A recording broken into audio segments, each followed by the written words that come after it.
नमस्कार विद्यार्थियों, संस्कार भारती पीजी कॉलेज की ऑनलाइन क्लासेस में आप सभी का स्वागत है। हमारा जो टॉपिक चल रहा था वो चल रहा था सिंधु घाटी सभ्यता, इंडस सिविलाइजेशन। तो आज हम पढ़ेंगे इंडस सिविलाइजेशन में इंडस सिविलाइजेशन का ट्रेड यानी व्यापार।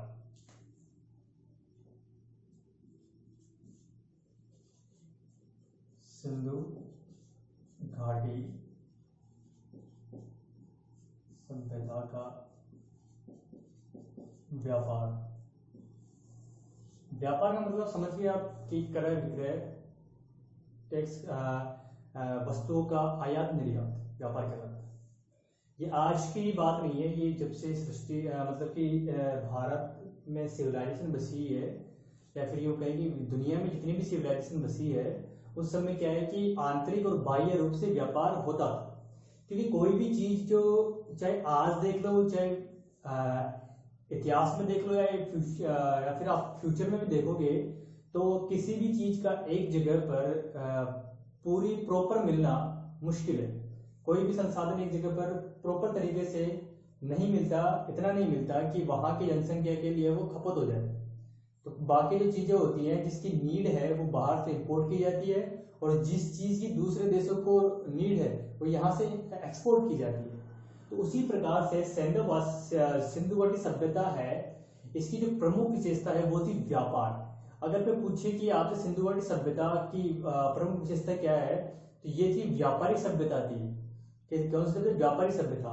सिंधु घाटी सभ्यता के जितने भी बड़े बड़े नगर है, इन नगरों की समृद्धि का जो राज है, जो कारण है, जो फैक्टर है मेन, वो था ट्रेड। और वो स्पेशली विदेशी ट्रेड, क्योंकि विदेशों से क्या होता है, काफी सारा मुनाफा होता था। तो इससे ये काफी समृद्ध रूप से फल फूले ये जो सिंधु सभ्यता के नगर है, नगर जो है।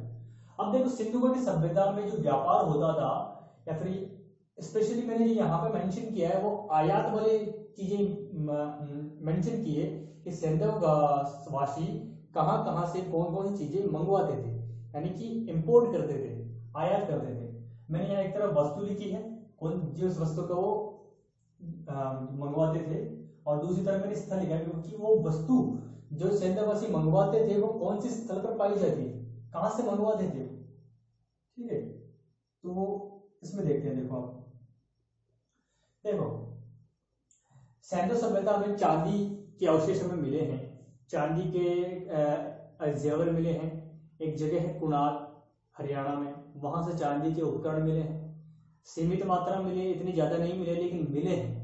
अब देखो चांदी जो है वो कहाँ से इंपोर्ट की जाती थी, सिंधुवासी वहां से चांदी कहाँ से मंगवाते थे? वो मंगाते ईरान से। ईरान आपको पता है, फारस से, अफगानिस्तान से, जो सिंधु सभ्यता के ऊपर है अफगानिस्तान, और दक्षिण भारत के कोलार के खानों से। अब दक्षिण भारत की जो कोलार के खाने हैं, जो कि मैसूर के अंदर है, कर्नाटक मैसूर में, मैसूर कर्नाटक के अंदर, कर्नाटक राज्य में, वो स्पेशली सोने के लिए फेमस है, सोने के उत्खनन के लिए।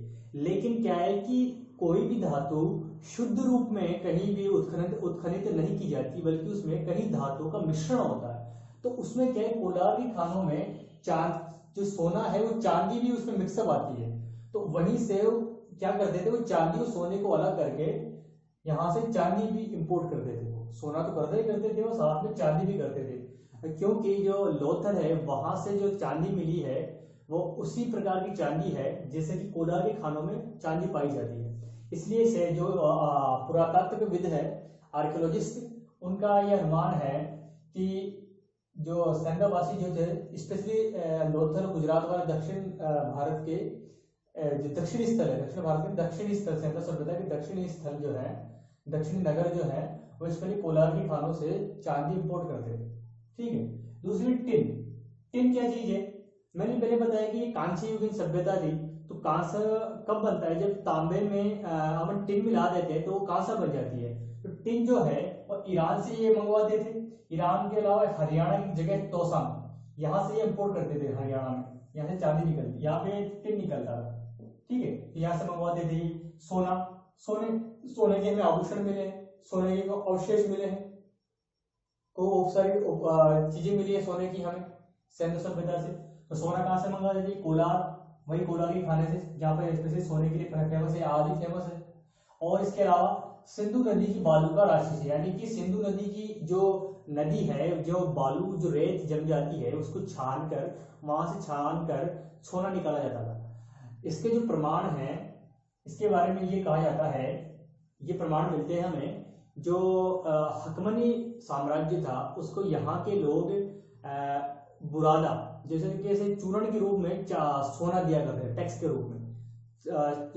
सोना जो है चूर्ण वाला सोना और टैक्स के रूप में हकमनी साम्राज्य को देते थे। तो इससे अनुमान लगाते थे ये पुरातत्वविद कि सिंधु नदी की जो बालू का है, बालू रेत है, उसे छान कर ये सोना निकालते थे। ठीक है, तो इससे सोना प्राप्त होता था इनको। दूसरी बात करें सीसा, सीसा ईरान से, अफगानिस्तान से और अजमेर से, यहाँ से सीसा मंगाते थे। इसके अलावा ये एक चीज है फ्लिंट और चर्ट और एक चकमक पत्थर, ये तीन पत्थर है, फ्लिंट, चर्ट और चकमक पत्थर। ये पाकिस्तान की रोहिड़ा और सुकुर खाने हैं, स्पेशली पाकिस्तान के बलूचिस्तान प्रांत में ये पहाड़ियां, यहाँ से ये फ्लिंट, चर्ट और चकमक पत्थर है जो कि बहुमूल्यवान पत्थर है। हम देखते हैं कि सिलबट्टे जो सिले जो मोहरे हैं वो इन पत्थरों की बनी हुई है, पत्थरों की मोहरे मिली है, मैंने पढ़ाया था उस टाइम पे। तो ये जो पत्थर हैं बहुमूल्य पत्थर, बेशकीमती पत्थर, यहाँ से रोहिड़ा पहाड़ी सुकुर खाने से यहाँ से मिलती थी, ये बलूचिस्तान में है। अब देखो चूना पत्थर, चूना मैग्नीशिया और मिश्रित पत्थर जेडाई, ये जो है ये मध्य एशिया से आयात की जाती थी। मध्य एशिया यानी कि अफगानिस्तान के ऊपर तुर्कमेनिस्तान, तुर्किस्तान, इनसे। अगला है नील रत्न,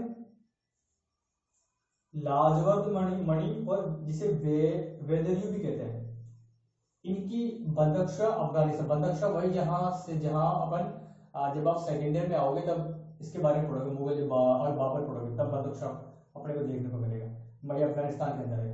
एक बलूचिस्तान की चगाई पहाड़ियों से ये मंगाया जाता है। ये भी एक नील रत्न क्या बहुमूल्यवान पत्थर है।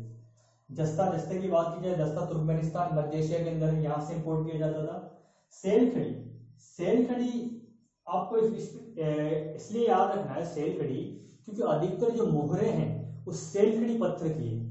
सिंधु सभ्यता में जो मोहरे मिली है, स्टैम्प मिली है, वो अधिकतर मोहरे कौन से पत्थर की बनी हुई है, वो सेल खड़ी की बनी हुई है। तो सेल खड़ी जो पत्थर है ये कहाँ से इंपोर्ट किया जाता था? ये किया जाता था बलूचिस्तान और राजस्थान और गुजरात से। यहाँ पर ये सेल खड़ी पत्थर पाया जाता था, यहाँ से ये सेल खड़ी मंगवाया जाता था। और अब देखो तांबा, स्पेशली तांबा मैं यहाँ लिखने वाला था लेकिन गलती से मैंने यहाँ लिख दिया। अब देखो तांबा जो है सिंधु सभ्यता की सबसे इंपोर्टेंट धातु है। सबसे इंपोर्टेंट धातु क्या है? तांबा।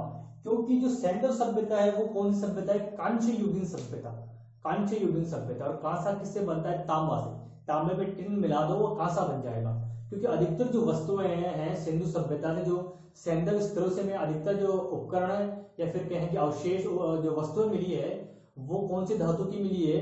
वो कांस्य की मिली, कांस्य की। और कांसा किससे बनता है? तांबे से बनता है। तो तांबा कहां से लेते थे? स्पेशली जो राजस्थान की खेतड़ी है, झुंझुनू में खेतड़ी, यहां से तांबा इंपोर्ट करते थे।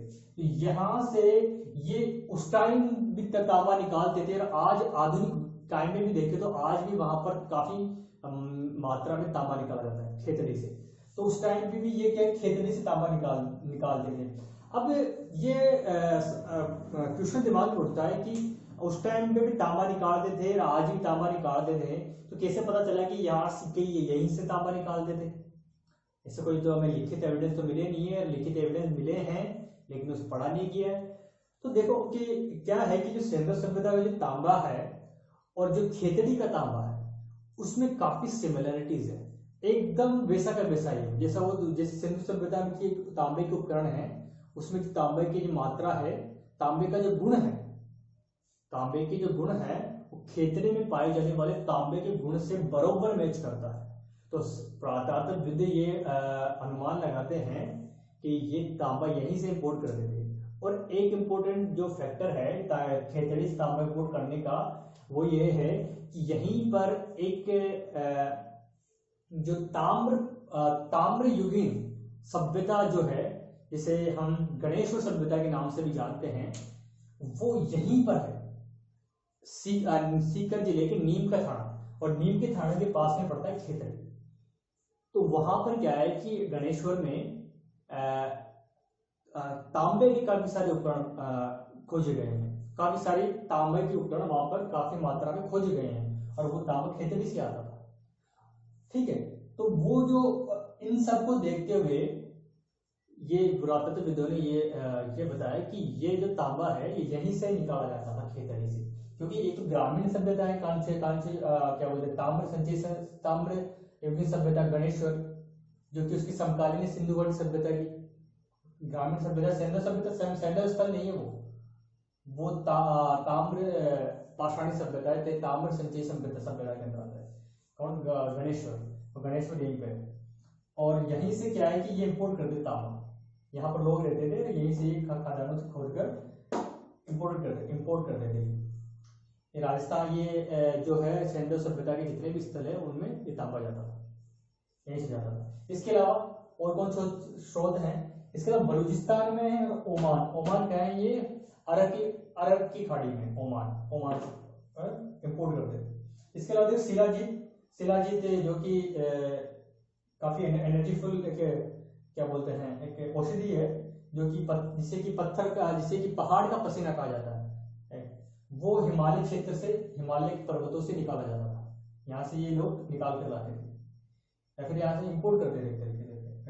संगमरमर यानी सफेद पत्थर, राजस्थान से मंगाया जाता था। ये राजस्थान में अपने मकराना नामक स्थान है, वहां से ये पत्थर निकाला जाता था, मकरान से, जो कि नागौर में है।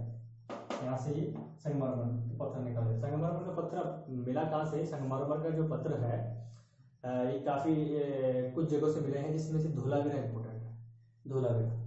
तो वहां कहाँ से इंपोर्ट होता था? ये राजस्थान से। ठीक है, तो ये कुछ इंपोर्टेंट धातुएं हैं, कुछ वस्तुएं हैं जो कि सैंडो सभ्यता में हमें देखने को मिलती है, और ये हमें याद रखना है, आप सबको ये नोट करना है, और इसे याद भी रखना है इन सबको। इसके अलावा काफी सारी और वस्तुएं थी, काफी सारी और धातु और वस्तुएं थी जो कि मैंने नहीं लिखी।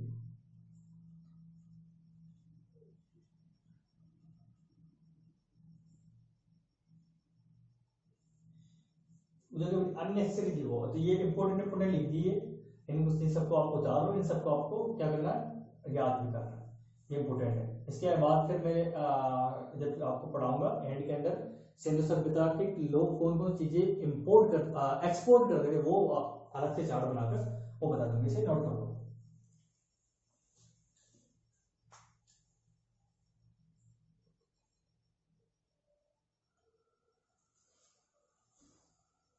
ये देखो, आगे देखो,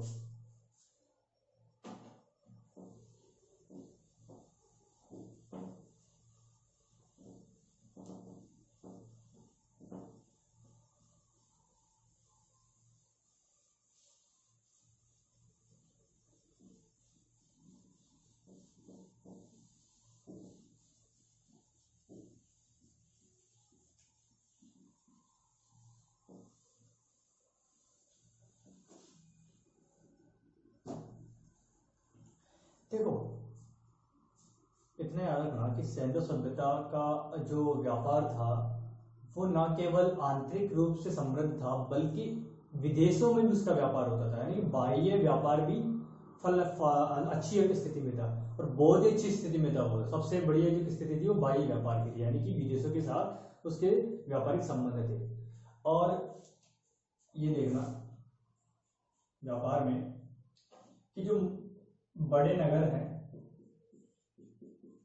बड़े नगरों की समृद्धि का कारण व्यापार, विशेषतः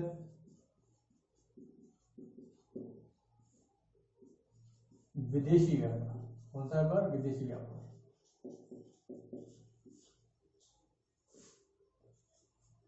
सैंडो सभ्यता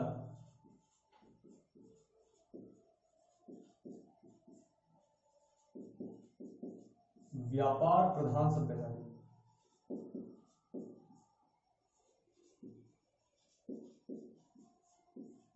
ग्रामीण नहीं थी, शहरी सभ्यता थी, और शहरों में क्या होते थे, व्यापार होते थे। ठीक है,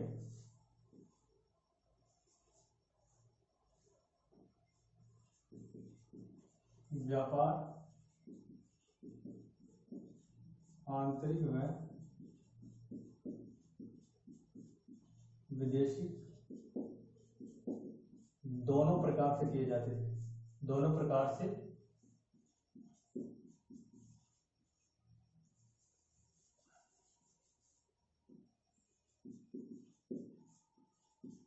दोनों प्रकार से होते थे। और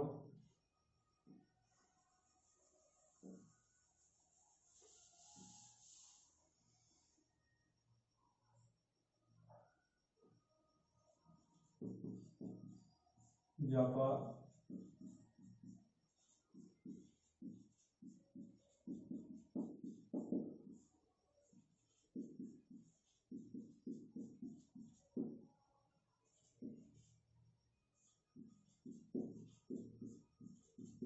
व्यापार जो है स्थल और जल मार्ग दोनों से होता था।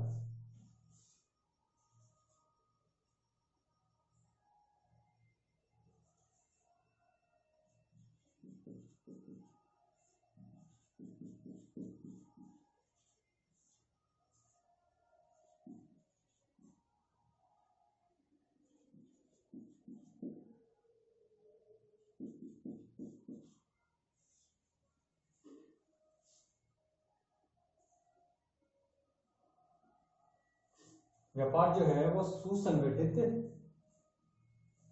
व व्यावसायिक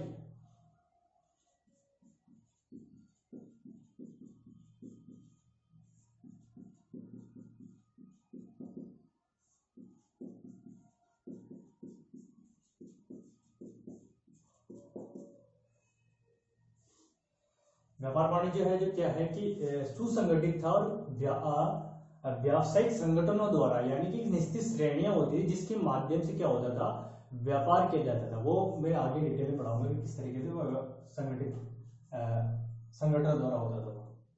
उस टाइम क्या थे कि सिक्कों का प्रचलन नहीं था।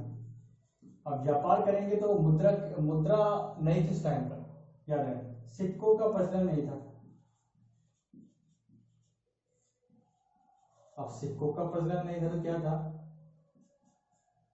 क्रय विक्रय, यानी खरीद और बेचना, खरीदना क्रय विक्रय, वस्तु विनिमय के माध्यम से होता था।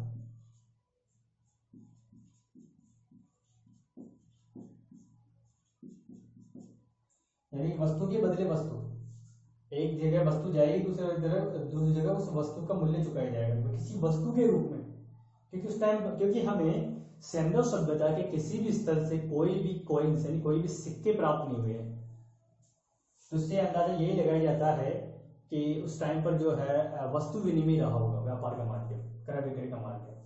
ठीक है, तो ये है प्रमुख विशेषता इसकी कि व्यापारिक विदेशी व्यापार समृद्धि के कारण क्या है, मोहनजोदड़ो, लोथल, हड़प्पा, इन सब कारण संपन्नता का कारण क्या है, समृद्धि के कारण व्यापार है, स्पेशली विदेशी व्यापार।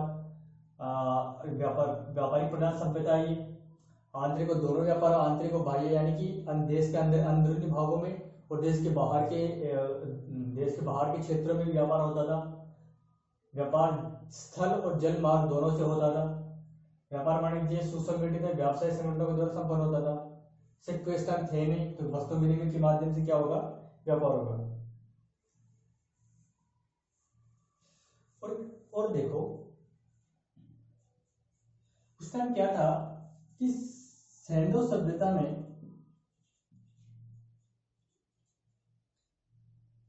सैंडो सभ्यता के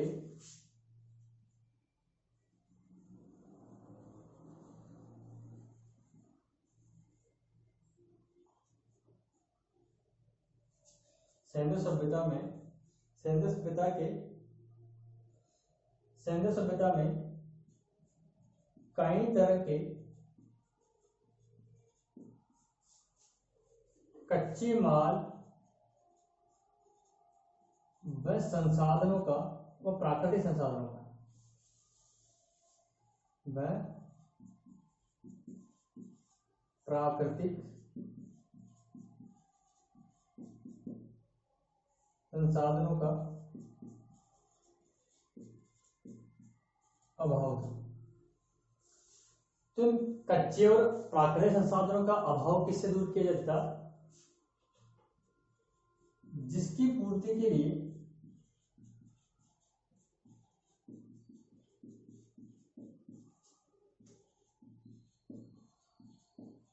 अन्य क्षेत्रों से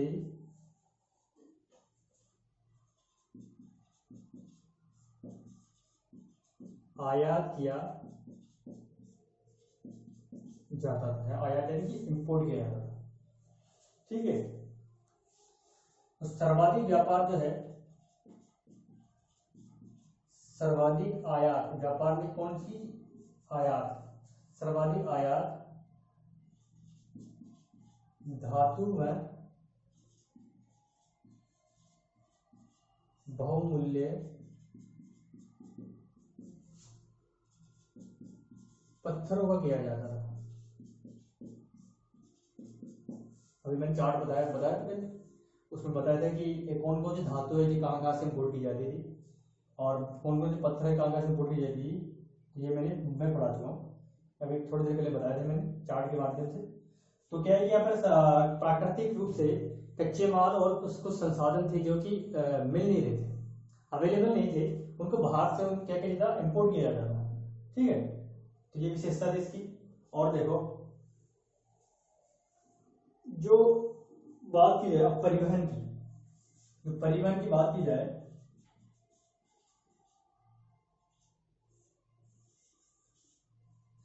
कि जो व्यापार जो होता था वो किसके माध्यम से होता था। देखो आज तो गाड़ियां हैं, मोटर व्हीकल्स हैं, उस टाइम पर ये सब कुछ नहीं थे। उस टाइम पर जो व्यापार होता था वो जानवरों यानी कि जो बोझा ढोने वाले जानवर है, जिससे क्या से जिससे माल जिस पर लाद कर व्यापार कर सके, उनसे व्यापार होता था। व्यापार में स्पेशली क्या है, बैलगाड़ियां हैं, गधे हैं, ऊंट हैं और भेड़ बकरियां हैं, इनसे इनके द्वारा व्यापार किया जाता था। तो अब देखो कि हमें किससे पता चलता है कि व्यापार कौन से परिवहन के साधनों के द्वारा किया जाता था। तो देखो कि जो सैंडो सभ्यता के स्थल हैं, वहां से हमें कहीं से भी कोई भी बैलगाड़ी के साक्ष्य नहीं मिले। बैलगाड़ी कौन सा से ओरिजिनल बैलगाड़ी यानी कि जो लकड़ी की बैलगाड़ी है उसके साक्ष्य नहीं मिले हैं। हमें क्या मिले हैं, उसके मॉडल्स मिले हैं, उसके खिलौने मिले हैं, बैलगाड़ियों के खिलौने मिले हैं, खचड़ा गाड़ियों के खिलौने मिले, मॉडल्स मिले हैं। तो उसके आधार पर ये पता है, ये अनुमान लगाया जाता है कि ये मॉडल्स तभी बने होंगे जब ऐसी गाड़ी बनी होगी, इस मॉडल्स को बनाकर गाड़ियां बनाई गई होगी और इन्हीं के माध्यम से क्या होता था, व्यापार होता था। ठीक है, ये उदाहरण फिर मैं आगे बताता हूँ। देखो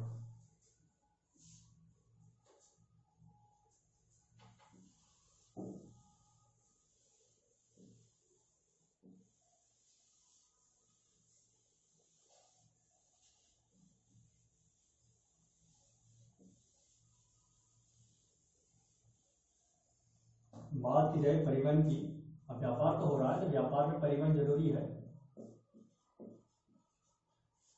देखो परिवहन जो है किसके माध्यम से किया जाता था,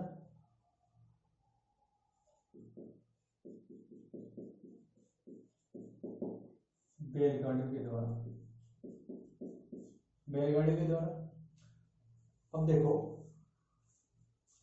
कौन सी बैलगाड़ियां, दो चक्के वाली गाड़ियां यानी कि खचड़ा गाड़ी, उस पे उसको बैल खींचता था, ये सबसे प्रमुख साधन था। दो चक्के लगे होते थे, दो पहिए लगे होते थे। और देखो व्यापारी अपना सामान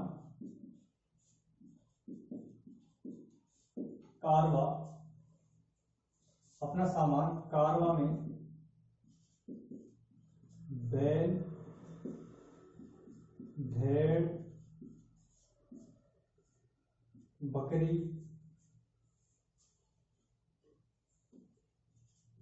वह गधे पर लाद कर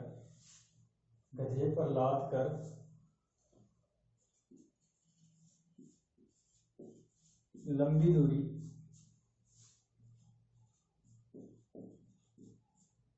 तय करता था। अर्थात इन जानवरों पर वो लाद कर, जैसे बैलगाड़ी होगी, बैलगाड़ी नहीं होगी तो क्या होगी कि इन जानवरों के ऊपर वो सामान रख देता था और उनको लेके चलता था और उनके जरिए व्यापार करता था लंबी दूरी। और देखो, और इसके साथ बैल, भेड़, बकरी, गधे के साथ साथ क्या है कि हमें ऊंट के भी साक्ष्य मिलते हैं। ऊंट की भी साक्ष्य कहा जाता है कि अंतिम चरण में इसकी हड़प्पा सभ्यता का जो अंतिम चरण है, अंतिम चरण में ऊंट का भी उपयोग किया जाने लगा। किसमें? व्यापार करने में, यातायात के साधनों के रूप में। ठीक है, ये है। अब देखो, अब साक्ष्य कहां से मिलते हैं कि मोहनजोदड़ो, अब कैसे पता चलता है कि यहाँ पे बैलगाड़ियां थी, ये सब थे कि मोहनजोदड़ो से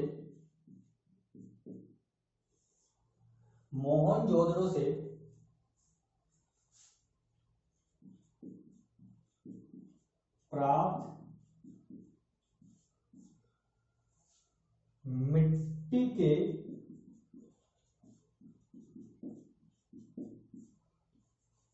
मिट्टी के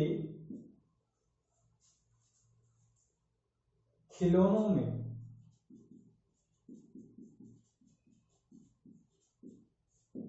दो पहिए वाली गाड़ी के साक्ष्य अधिक है। मोहनजोदड़ो से जो मिट्टी के खिलौने मिले हैं उनमें दो पहिए वाली जो गाड़ी है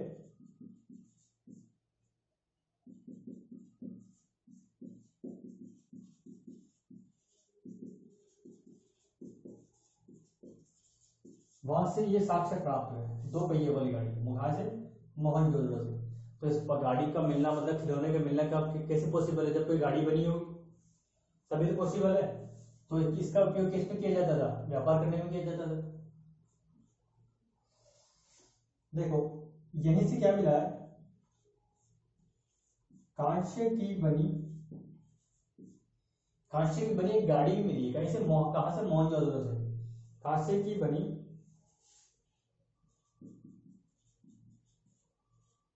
दो पहिया गाड़ियां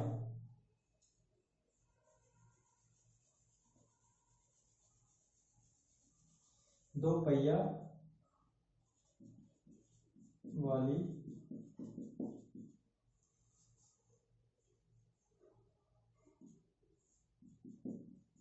खिलौना गाड़ी प्राप्त हुई। यानी कांसे की बनी है और मिट्टी की मिली है। कहां से? मोहनजोदड़ो से। जिससे पता चलता है कि यहाँ पर क्या थी, इन गाड़ियों का उपयोग किया जाता था। अब देखो, जो लोथल है यहां से क्या मिला है? यहाँ पर लोथल से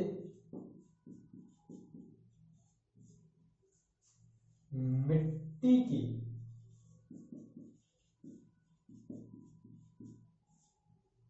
खिलौना गाड़ियां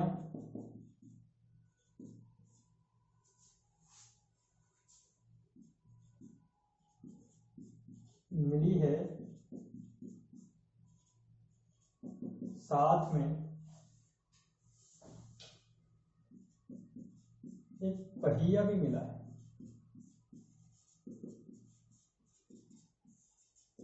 एक धातु का, एलागेस्टर पत्थर का है एक चीज, एलागेस्टर, उसका क्या मिला है? पहिया भी मिला है। एक खिलौना गाड़ियां मिली है मिट्टी की, और क्या मिला है? एक पहिया भी मिला है यहाँ से। और पहिया किस में यूज होता होगा? तो बैलगाड़ी में होता है, किसी गाड़ी में होता होगा, जिससे कि वो यातायात के रूप में, संसाधनों के रूप में यूज लेते थे, यातायात के साधनों के रूप में। तो पुरातत्व ये अनुमान लगाते हैं आर्कियोलॉजिस्ट, किसका उपयोग व्यापार भी करते होंगे। आगे देखो, लोथल लोथल से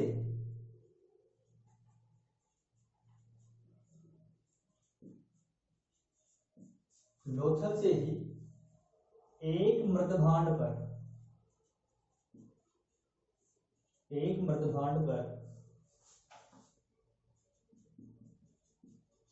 दो पहिए के ऊपर एक व्यक्ति को दो पहिए के ऊपर एक व्यक्ति का खड़ा चित्र मिला है। लोथल से एक मृदभांड पर दो पहिए के ऊपर एक व्यक्ति का खड़ा चित्र मिला, यानी कि एक व्यक्ति है जो कि दो पहियों पर खड़ा है। इससे क्या पता चलता है कि यहाँ पर पहिए का उपयोग था, और पहिए का उपयोग इसमें होगा, किसी गाड़ी में होगा। तो ये एक चित्रण भी मिल रहा है, चित्र भी मिल रहा है कहाँ से? लोथल से एक मृदभांड पर। मृदभांड मैंने पहले बताया, मृदभांड का जब कला संस्कृति है उसमें पढ़ाया था मैंने इकोनॉमिक व्यवस्था में मृदभांडों के ऊपर, तब उसने बताया कि मृदभांडों का चित्रण होता था। तो चित्रण के माध्यम से हमें ये पता चल रहा है कि यहाँ पर क्या है कि पहिए का उपयोग हो रहा। अब देखो, ये तो हो गई थल की बात कि थल में इस तरीके से क्या होते थे, व्यापार होते थे। ये परिवहन के साधन थे कि इनके जरिए क्या होता था, व्यापार हो रहा था। अब देखो आगे कि जो व्यापार है जो केवल थल मार्ग से नहीं हो रहा था, व्यापार जो है वो जल मार्ग से भी हो रहा था। थल व जल दोनों को उपयोग था, और स्पेशली जल का मार्ग ज्यादा सुरक्षित था क्योंकि ये डाकुओं और चोर लुटेरों से सुरक्षित रहता था जल मार्ग। ठीक है, अब जल मार्ग देखो, तो जल मार्ग के लिए, जल मार्ग में परिवहन करने के लिए क्या चाहिए? परिवहन का साधन क्या होगा? इसमें नावें होंगी, नावें। अब मोहनजोदड़ो जो हड़प्पा सभ्यता जो है, हड़प्पा सभ्यता में किसी भी नाव के साक्ष्य, किसी भी नाव का साक्ष्य नहीं प्राप्त हुआ है, यानी कि कहीं से भी कोई भी नाव प्राप्त नहीं हुई है, उसके साक्ष्य तक प्राप्त नहीं हुई है।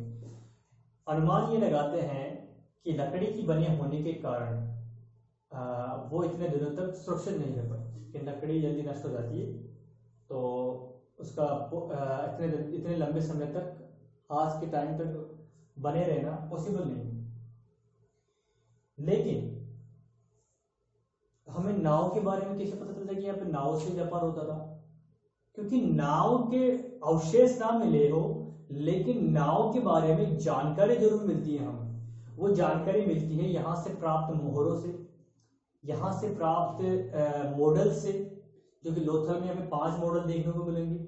मोहनजोदड़ो से प्राप्त एक मोहर मिली है जिस पर क्या है, नाव का चित्रण है, स्पष्ट नाव का चित्रण है। इसके अलावा मृदभांड है, मृदभांड पर नाव का चित्रण है। इन सबसे क्या पता चलता है कि यहाँ पर नाव का यूज होता था, और इन नाव के जरिए क्या होता था, ये आंतरिक, यानी कि जहां से नदी से कोई स्थल जुड़ा हुआ है, जैसे मोहनजोदड़ो है, हड़प्पा है, क्या नदी मार्ग से जुड़े हुए हैं। तो यहाँ से क्या है, नदी, तो नदी से, नदी के जरिए क्या होता, नदी से जरिए के व्यापार होता था, और विदेशी व्यापार संपन्न होता था नावों के जरिए से, क्योंकि ये नावें क्या है, समुद्र में आसानी से चल सकती थी। तो इससे क्या है कि नावों के जरिए विदेशी व्यापार हो रहा था। ठीक है, तो ये देखो, इसे नोट करो फिर।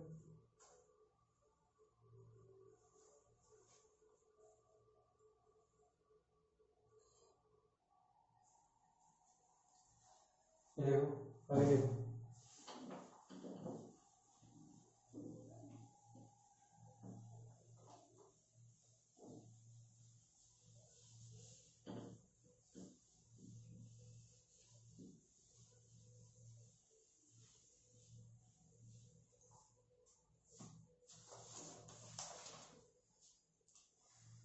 देखो सैंडव सभ्यता के किसी भी स्थल से नाव के साक्ष्य प्राप्त नहीं होते हैं।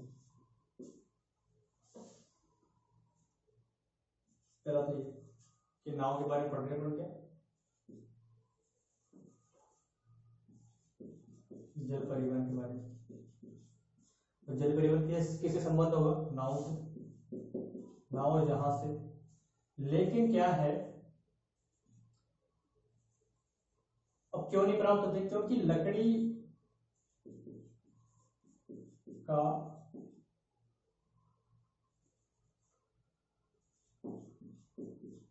इतने लंबे समय तक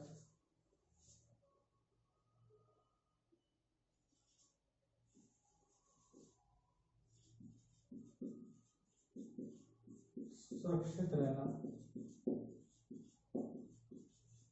संभव नहीं, इसलिए नहीं होगा। संभव यदि लकड़ी गल जाती है। अब देखो, सैंडव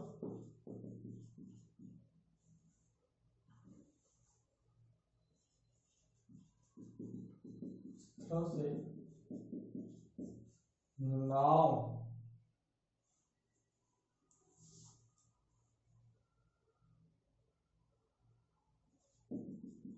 के चित्रण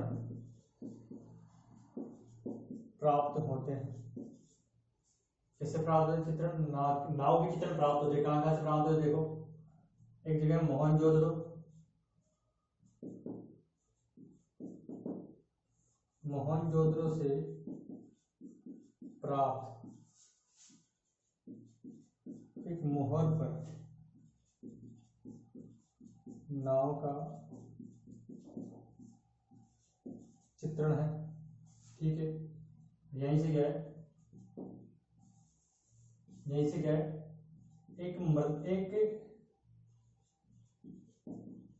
मृदभांड पर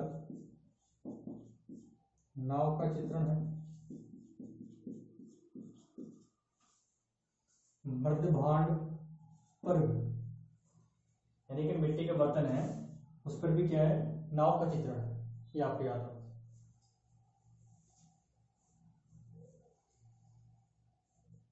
और देखो,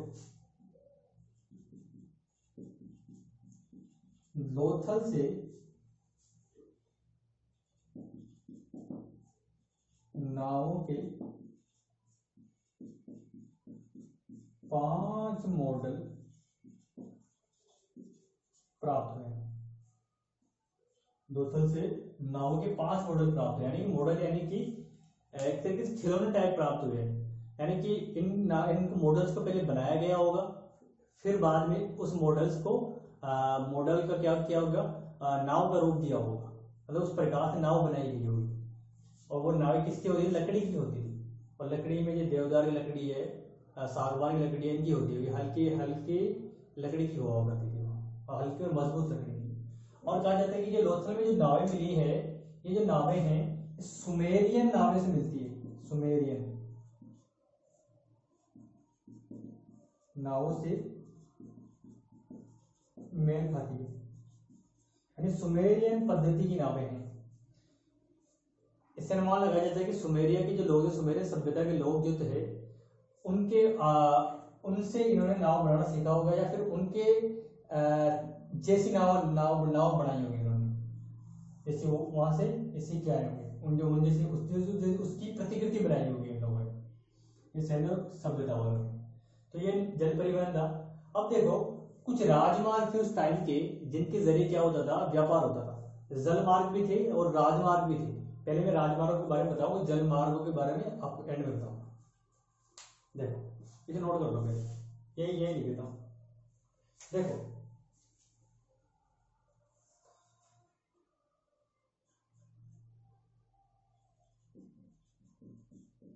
आंतरिक व विदेशी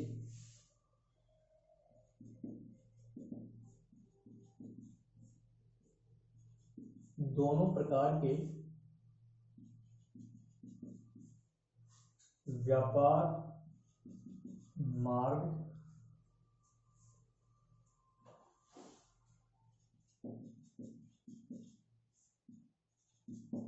संगठित थे, दोनों में व्यापार मार्ग संगठित थे और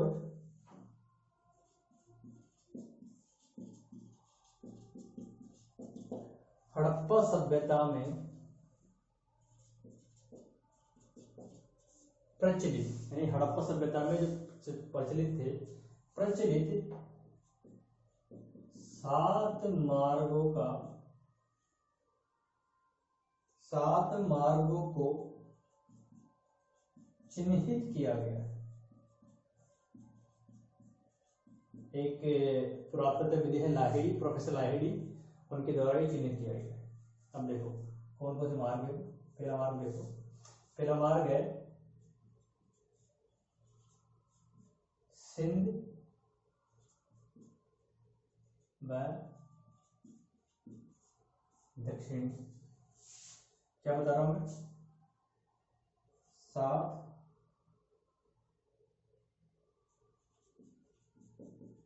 व्यापारिक मार्गों के बारे में टॉपिक, ठीक है। सिंध व दक्षिणी बलूचिस्तान एक राजमार्ग है जो सिंध से दक्षिण बलूचिस्तान की तरफ जाता था। दूसरा राजमार्ग देखो, ये था तटीय सिंध से ऊपरी सिंध तक,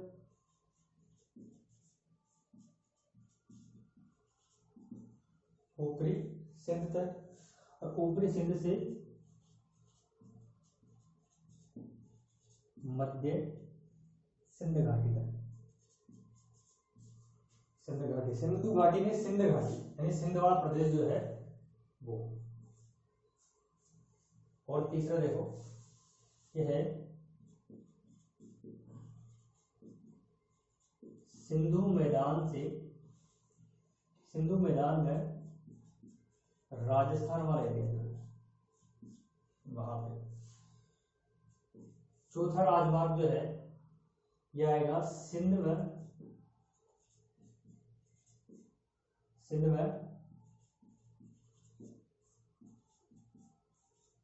हड़प्पा के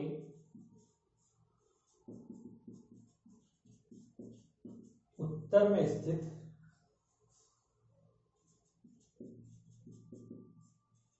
क्षेत्रों के मध्य, वे राजमार्ग यहां से यहां गुजरते थे। और मैंने लिखा बाकी 4 हो गए। 5वां देखो, 5वां है सिंधु व पूर्वी पंजाब वाला, यहां से गुजरता था। तो छठा जो है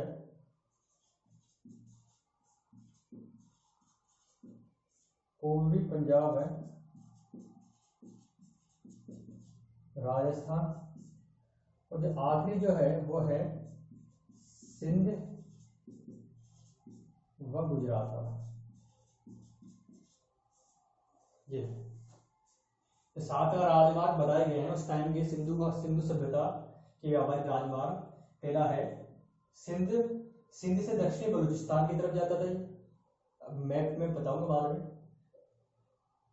सिंध से बलूचिस्तान की तरफ, और दूसरा तटीय सिंध से ऊपरी सिंध और मध्य सिंध, इन तीनों के मध्य ये व्यापार करता था, इसके गुजरता था ये। और तीसरा है सिंधु मैदान, सिंधु नदी का जो मैदान है वो राजस्थान वाला एरिया है, इसमें ये इस एरिया में गुजरता था ये मार्ग। और चौथा जो सिंधु व हड़प्पा में स्थित क्षेत्रों के मध्य, सिंधु वाला एरिया है और हड़प्पा जो ऊपर वाला एरिया है उसके मध्य ये गुजरता था। 5वां सिंधु व पूर्वी पंजाब, सिंधु घाटी का जो क्षेत्र है सिंधु नदी का और पूर्वी पंजाब के मध्य गुजरता था। और पूर्वी पंजाब और राजस्थान में, पंजाब और राजस्थान वाले एरिया ऐसे भी राजस्थान पंजाब के जितने, पंजाब गुजरात हरियाणा के, जो पंजाब में हरियाणा भी आ गया, पूर्वी पंजाब आ गया, हरियाणा भी आ गया इसमें। और राजस्थान की कालीबंगा वाला एरिया है, ये स्थल है, इनसे ये मिलता था। और आखिर जो सिंध व गुजरात, सिंध को सीधा गुजरात जोड़ता था, यानी कि मोहनजोदड़ो और ये जो क्या नाम है, मोहनजोदड़ो है, सुरकोटड़ा है, इसके अलावा क्या बोलते हैं उसे, कोटदीजी है, और ये इनको लोथल, धोलावीरा, लोथल, रंगपुर, इनको जोड़ता था ये जो 7 राजमार्ग है। ये अपना जो क्या चल रहा है, व्यापार चल रहा है, व्यापारिक ऐसा भी समझे कि व्यापार वाणिज्य चल रहा है। तो आज के लिए इतना ही, कल इसके आगे आगे हम पढ़ेंगे व्यापार के बारे में। अभी अपना एक चैप्टर और होगा उसके अंदर व्यापार वाला, काफ़ी लंबा, थोड़ा सा लंबा है, ठीक है। तो मिलते हैं नेक्स्ट वीडियो में, इसके आगे वाला आगे नेक्स्ट वीडियो में इसके आगे पढ़ेंगे, ठीक है। आज के लिए।